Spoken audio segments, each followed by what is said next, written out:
when we talk about missions, what is something like there's what people think missions is and what they think about missions, and then this is what missions really is. Yeah. Okay, how would you bridge the gap between what you think the majority of church people think of missions and what the reality of missions is? So I think one of the important things for that is just actually talking to missionaries, and hearing their stories and hearing what it's like, and not just relying on things you've heard in the past or books you've read or movies you've watched or whatever. Every missionary's experience is different. First of all, excuse me. So you can't just assume all missions are the same. But there are a few things I think that are really important, especially in this generation. Like we'll talk about it later, but I think for most missionaries, missions is doing life with people. You're never going to reach people in a country if you're not doing life with the people in that country. And so to me, the most concise form of missions is doing life with people who are in a culture that's not your own. Okay. That's good. What would you say, like, are there things or ideas of missions that people are thinking of that you would say, like, it's not really missions, it's good stuff, but it's not missions? That's an interesting question. I would say humanistic work. So digging wells, giving food to people, teaching, those are all really good things. But if you are not bringing the gospel along with that, you're not doing missions. Yeah. You're just being a nice person. And we've got organizations. In that case, Bill Gates is a nice person. Right. I mean, they do all sorts of different. Right. So we do have a lot of awesome ministries that are doing that stuff, and they're planting churches. But if you're just picking, hey, we're digging wells, that's really nice, but that's not missions. Yeah. The whole goal is to glorify God in all the earth. Totally. Those are great means to bless people, and I think, ideally those can be means to open up new arees. Yeah. For sure. They have a level of distrust towards, foreigners coming in to share something. It's like, what do you want? Like, giving people clean water is a really amazing act of love that allows an open door to share. Yeah. But if you're not going to share, then you're just. It's this weird dichotomy because people don't. I've heard this said so many times. They don't care. I forgot. They need to know that you care about them by how you treat them, right? So if you go to people who are literally starving and they can see that you've got money and you're not giving them food, then they don't want to hear about the gospel. Because they don't think you love them. But if you love them in a good way by getting them that stuff, it's important. Yeah. But also, we can't just go in with this agenda of the only reason I'm doing this is because I want to convert you, so that there's this fine balance. And I think the main way to overcome a lot of those obstacles is by genuinely loving people. Yeah. If you really do love these people, then you're showing them the love of Christ by being in their lives, by inviting them into your home. If they're needy of something, you help them get it, and eventually they're going to come to a place where they want to know Jesus. So it's got to be more organic than people tend to look at it, and it's got to be something that fits in the culture that you're going to, with the people you're going to.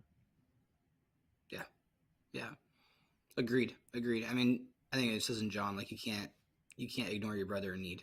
Like, if you love God, you're going to care about people around you in their need, and you're going to feel compelled, right, to help them in their need. Right. You can't love people and ignore them. And at the same time, like, you can't ignore their spiritual state either. Right. If you love them. It's got to be both. Yeah. Yeah. That's good. That's good. All right. Another question. Let's think. When it comes to missions, do you think that we should put more urgency on certain parts of the world than others? This is a really good question because I know. I am, as I'm engaged, I'm thinking about either going to Europe or going to Asia. Europe has had the gospel. It's come and gone there. They're now majority unbelievers. In some places, it's like 99% non-Christian, but there's cathedrals everywhere. Yeah. They've rejected the gospel. So those people need to hear an adequate witness of Jesus Christ just as much as the lost people in Asia, in these countries I've been to.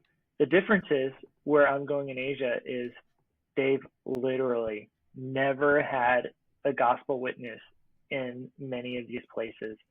And so I think instead of looking at how the numbers of how many believers are there, it might be good to look at where do we have people going and where are resources going. So, we've got a lot of resources going to Central and South America, and they have been for a long time. We even do have a decent amount of resources going to a lot of countries in Europe.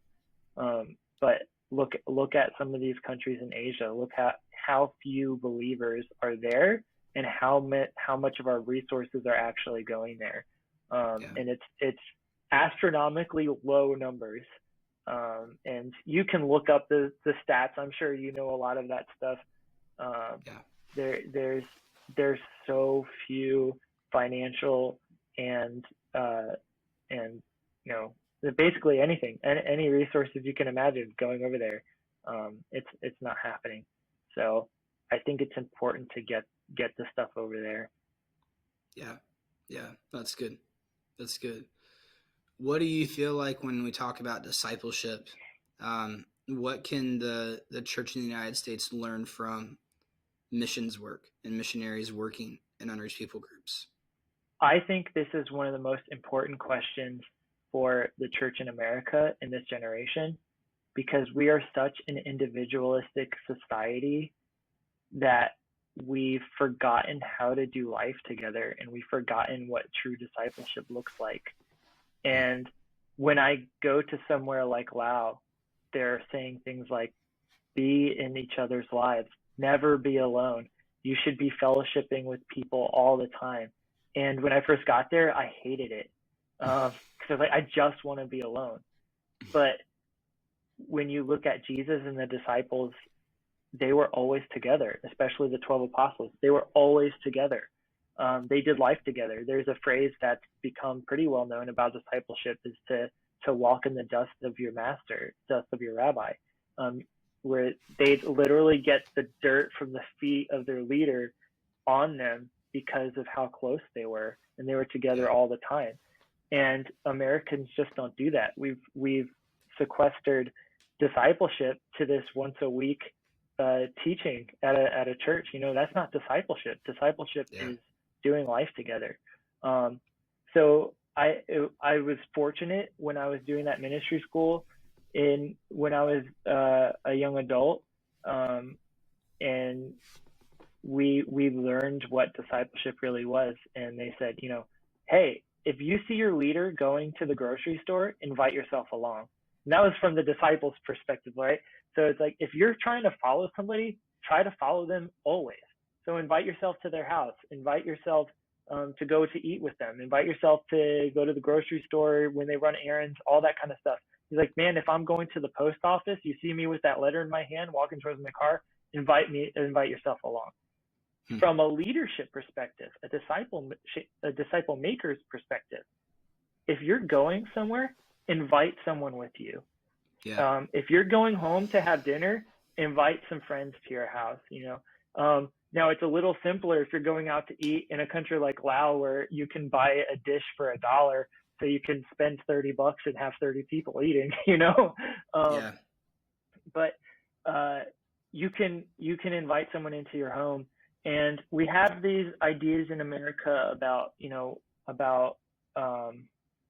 putting on this you want to look put together, right?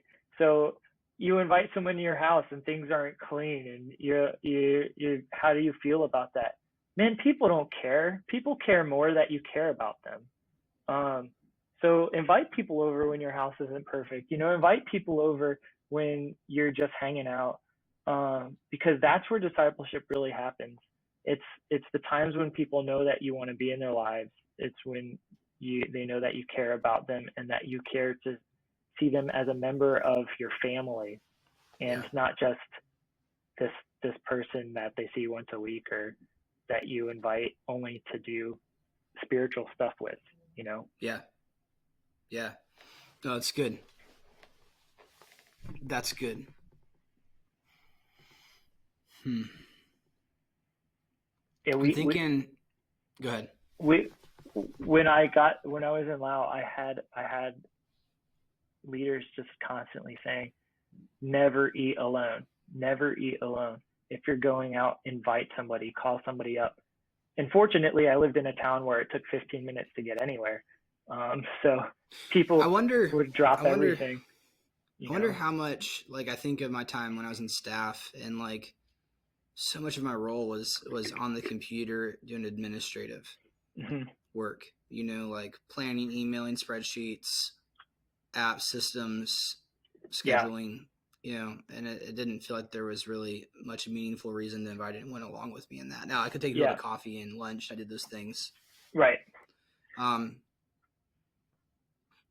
Now when I was leading Bible studies, leading small groups, those kind of things, now there's more reason, more opportunity, right? And I think one of the challenges we have is, like, I think, we can definitely do a better job bringing people along with us as we lead those things, and then doing lunches and coffees and things. Yeah. One challenge I think we have kind of in the Western area is, like, if you are on staff, so much is administrative, just making Sunday happen, Yeah. Whereas on the field, you're not trying to make a production happen on Sunday. Like, you're trying to reach new people with Jesus. Yeah. And so there's a lot more opportunity to, like, bring people along with you on mission, if that makes sense. Yeah. I think one of the issues is that, that's like your 9 to 5, right? You can't really invite people into your life during your work hours, unless you're working together. And I think churches could do a better job of the staff, like, really being in each other's lives during those work hours. And then, outside of the work hours, even, we want to go home to relax, and then we're isolated every day because we think that that's better for us. But I really think that when you get out, when you're done with your 9 to 5 or whatever your work hours are, you try to get into the lives of people. And whether that's just, you don't have to go out to eat. You don't have to go out somewhere. You can invite people in. And so that might be important for us. I appreciate what you said about inviting yourself in. Yeah. It might sound a little abrasive with somebody, like, but I feel like one of the things that's helped me be where I am today, and I'm not anywhere like special. I'm doing what I'm really excited about what I get to do. Right. And so getting to be in the place that I'm in now, of getting to do what I'm passionate of, and doing it for the kingdom. And one of the things that helped me arrive in that place of fulfillment, of feeling fulfilled that I'm doing what God's called me to. One of the things that I had to do is I really did have to ask a lot. And not wait to be invited, but I had to invite myself. And it was like, I got rejected a lot by mentors of, like, they didn't have time, or they were busy, or but I took those opportunities to, like, hey, can I grab coffee? Can I do dinner? Can I join you? Can I ride along? Like, that's good. I mean, I remember one time, like, there was a guy I wanted to get around him because I felt like he had something unique about his relationship with Jesus that I wanted to glean from. And the only time he made himself available to me was like 5 a.m. at the omelet shop in Colorado. And I mean, I was like 19, and I was like, thought it was crazy, but it was like, hey, if this is the only time I get access to you, like, I'll wake up, Yeah, man. and I did it. I mean, it was dark outside. Yeah. And yet, like, I'd meet with him, and it was worth it. Um, I don't see that same tenacity in many people. No. But I can just say that for me, it was worth it, and gaining some things from others that I wanted to glean from that I wouldn't have otherwise had access to because they wouldn't have invited me personally. Yeah. It goes both ways. If you are wanting to glean from people and wanting to get in people's lives that you want to pour into, you've got to be willing to make time to get in their lives. And like, I would not, don't take no for an answer, because people, when they say no, they got to be able to say no. But keep asking how you can get in somebody's life. Keep inviting yourself in, and keep inviting them into your life. I had this time in Laos when I was invited to play soccer every weekend, and I'm terrible at soccer. I haven't played since I was a little kid, and I'm not very athletic. I trip over my own feet. And I very early on, I didn't want to go. I wasn't good. Whenever I played, I was terrible, and I was really tired. I had that mindset of I just need some alone time. And there was a weekend that I slept maybe 3 hours that night for some reason, and a friend of mine the following week, he's like, "Hey, you didn't come to soccer. What's going on?" And I was like, "Yeah, I was really tired, and I just thought, it wasn't going to be worth me going because I was just so worn out." And he said, "I was tired and I went." And I was like, "Yeah, I just I thought it wouldn't be any good because I'm not really good at soccer, so being tired." And he's like, "So you cared more about getting sleep than you cared about being with us."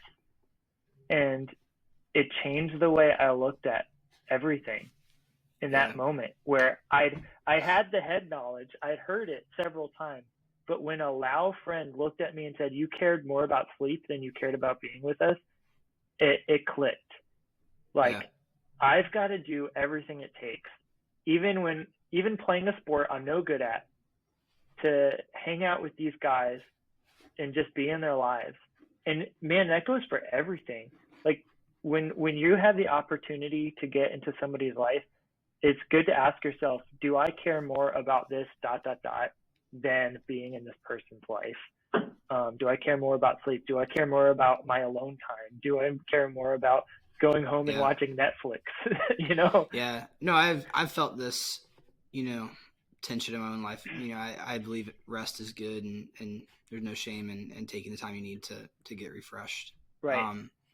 But I've also, like, I like to fish, and then there's just that, like, I'm in a place where, like, I can choose to go fishing, or I can choose to be a fisher of men.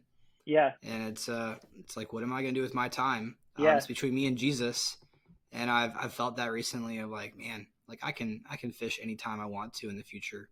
Yeah. But I can't go back and do what's more meaningful, which is invest in people. And I think while we talked about the person who wants to be mentored, it's the other person listening. It's like, hey, man, don't miss out on the opportunity to invite people along. Like, be a disciple maker, not a churchgoer. Yeah. And part of being a disciple maker is modeling what Jesus did and inviting people along, letting people join, looking for people, the right people to invite along. You can't invite everybody.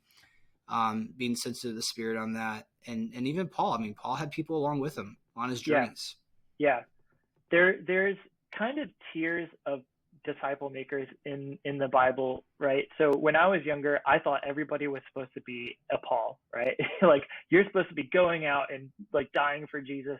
But look at all these other people. Some of them, their names are never mentioned.